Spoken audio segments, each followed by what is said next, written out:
ஒரே ஒரு முடிவு உங்கள் வாழ்க்கையையே மாற்றியிருக்கும்.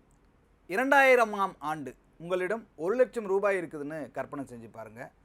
உங்க நண்பர் அந்த பணத்துல ஒரு பைக் வாங்குறாரு. இன்னொருவர் அந்த பணத்தை வங்கியில ஃபிக்ஸட் டெபாசிட்டா போடுறாரு. ஆனா இன்னொருத்தர் அந்த 1,00,000 ரூபாய்க்கு தங்கத்தை வாங்கி அவர் வீட்டு அலமாரியில வைக்கிறாரு. 25 ஆண்டுகள் கழித்து பைக்கு அப்படின்னு எடுத்துட்டோம்னா கிட்டத்தட்ட அதுக்கு மதிப்பே இல்லை. எஃப்டி அப்படின்னு பார்த்தா வட்டி சேர்த்து சில லட்சங்கள் மட்டும்தான் இருக்கும். ஆனால் அந்த தங்கம் 32 லட்சம் ரூபாய்க்கும் அதிகமான மதிப்பை எட்டி இருக்கும். இதுதான் தங்கத்தினுடைய சக்தி. இது என்னைக்கு எல்லாருமே உணர்ந்திருப்போம். இந்தியாவில் இப்போது தங்கம் என்பது வெறும் நகை அல்ல, அது ஒரு குடும்பத்தினுடைய எமர்ஜென்சி வங்கி அப்படின்னு கூட சொல்லலாம்.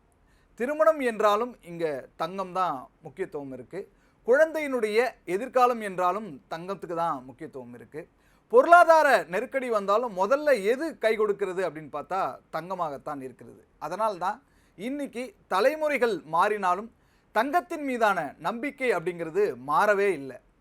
1999 2000 ஆண்டுகளில் 10 கிராம் தங்கம் வெறும் 4000 ரூபாயிலிருந்து 4500 ரூபாய் வரைக்கும் தான் இருந்துச்சு. அப்போ தங்கம் ரொம்ப விலை, இப்போ வாங்க வேண்டாம் அப்படின்னு நிறைய பேர் சொல்லியிருப்பாங்க.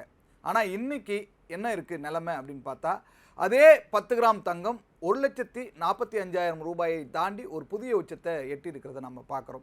25 ஆண்டுகளில் சுமார் 3000% வளர்ச்சி அடைஞ்சிருக்கு. இப்போ இன்னொரு கேள்வியும் நமக்கு வரும். இதே வரலாறு மீண்டும் நடந்தால், அதாவது இன்னும் 25 ஆண்டுகள் நடந்தால், குறிப்பாக 2050ஆம் ஆண்டில் அப்படின்னு சொன்னால் 10 கிராம் தங்கம் எவ்வளவு உச்சத்தை தொடும்னா 5 லட்சம் ரூபாயை தொடுமா அப்படிங்கிற கேள்வி இருக்குது. சில சந்தை நிபுணர்கள் ஆமாம் அதற்கு வாய்ப்பு இருக்குது அப்படின்னு சொல்கிறாங்க.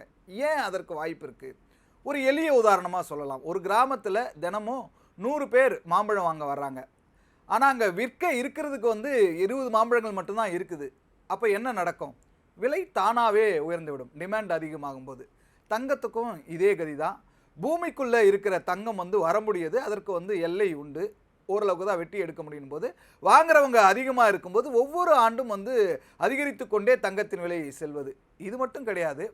உலகத்தில் ஒரு போர் வந்தாலும் சரி, பொருளாதாரம் சரிந்தாலும் சரி, பணவீக்கம் அதிகரித்தாலும் சரி, தங்கத்துடைய பங்கு முக்கியமானதாக இருக்குது. இன்னொரு பக்கம் பெரிய நாடுகளுடைய மத்திய வங்கிகள் கூட முதல்ல எது வாங்குறாங்க அப்படின்னு பார்த்தா தங்கமாக தான் இருக்குது. ஏன்?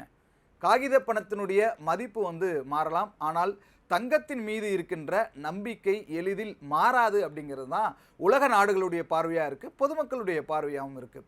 ஆனால் ஒரு முக்கியமான விஷயம், தங்கத்தினுடைய விலை தினமும் ஏறிக்கொண்டே இருக்கும் அப்படின்னு யாருமே உறுதியாக சொல்ல முடியாது. சில மாதங்கள், சில ஆண்டுகள் கூட ஏறும், சில முறையும் விலை குறையலாம். ஆனால் கடந்த பல தசாப்த வரலாற்றை பார்த்தா, 10 ஆண்டுகள் வரலாறு, 20 ஆண்டுகள் வரலாறுன்னு பார்த்தா நீண்ட காலத்தில் தங்கம் குறிப்பிடத்தக்க அளவில் மதிப்பு உயர்ந்த ஒரு சொத்தாக இருந்து வருகிறது. அப்போ தங்கம் வாங்கிறது, இப்போ அதிகமாக வாங்கிறது சரியான முடிவா, அல்லது அடுத்த விலை சரிவுக்காக காத்திருக்கலாமா அப்படிங்கிறத நிபுணர்களுடைய ஆலோசனைப்படி நீங்கள் கேட்டு செயல்படுவது தான் சிறந்ததாக இருக்கும்.